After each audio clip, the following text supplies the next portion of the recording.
Corriere del Veneto, domenica 7 aprile 2024. Gli Atenei. Un futuro con le aule vuote? Mancano 3 anni e l'onda dello tsunami demografico inizierà a lambire tutte le coste del sistema universitario italiano. Il Veneto non farà eccezione. Secondo il recente lavoro dell'area studi Mediobanca presentato su queste colonne lo scorso 2 aprile, le iscrizioni alle università regionali inizieranno a diminuire dal 2027. Poi sarà effetto valanga e nel 2041 il calo raggiungerà meno 20,4%.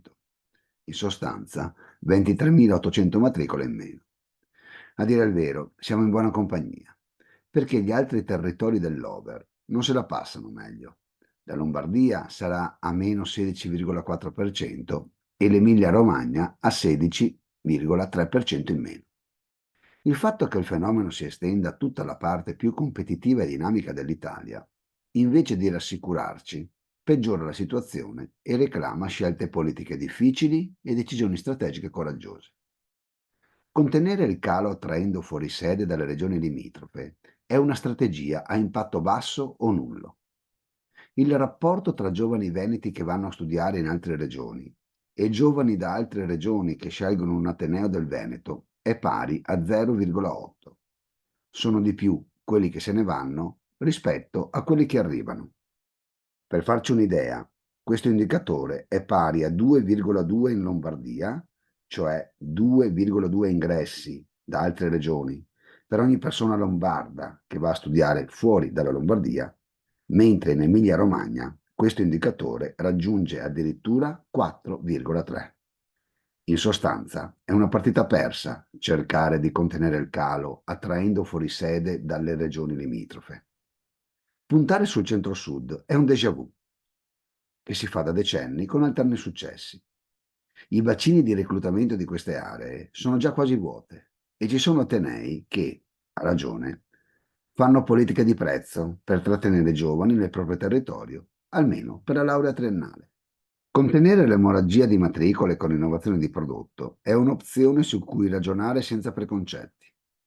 La pandemia da Covid-19 ha nobilitato la formazione telematica, che è sempre meno percepita come di serie B.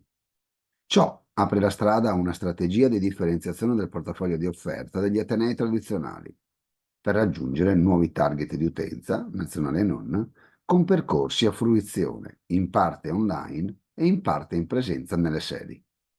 Questo può essere un oceano blu, in cui la reputazione delle università più blasonate potrà vincere senza quasi competere. Diventare un hub per ventenni che arrivano da paesi come il Nord Africa e i Balcani, come suggerisce Gabriele Barbaresco, direttore area studi di Mediobanca, è l'opzione più realistica e promettente.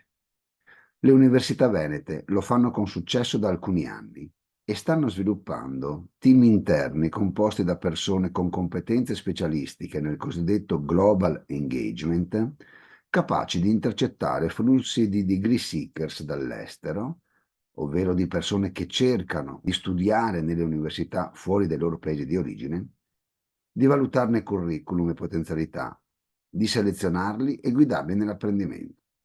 Questa opzione strategica può diventare concreta solo in presenza di un paio di condizioni complementari. La prima, e più banale, è la ricettività, che può essere soddisfatta fin da subito con soluzioni inedite, centrate sui flussi e non sugli stock, invece di pensare solo a costruire nuove residenze per nuove matricole.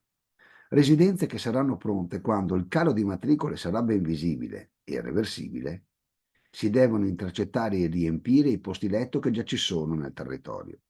Per una persona che viene dal Corno d'Africa, dall'area indiana o dal Medio Oriente, trovare un alloggio a 60 minuti dalla sede universitaria è come essere a 2 passi dalle aule. Questa soluzione è praticabile investendo sulla rete dei trasporti. È una soluzione che ha una buona resa in termini di consenso politico e soprattutto è una soluzione reversibile che non crea strutture destinate a un declino inesorabile. La seconda condizione, meno banale, è il dopo la laurea, cosa farà questa gente laureata? Su queste colonne è già stato affrontato il tema dell'inserimento di persone di etnie diverse nelle linee manageriali delle nostre imprese. La palla, adesso, è in mano ai policy makers e alle rappresentanze datoriali. Senza una concreta e rinnovata sinergia tra università e imprese, non tanto sul lato o sul settore dell'innovazione, ma in tema di mercato del lavoro, con politiche per far restare qui a lavorare chi qui è arrivato per studiare, la nostra regione, più che un hub alla Barbaresco, rischia di essere una piattaforma di transito, un po' come lo sono alcuni paesi a noi limitrofi per i nostri tir, con la sola differenza che il capitale umano qualificato non resta in coda alle frontiere amministrative, ma prende il volo.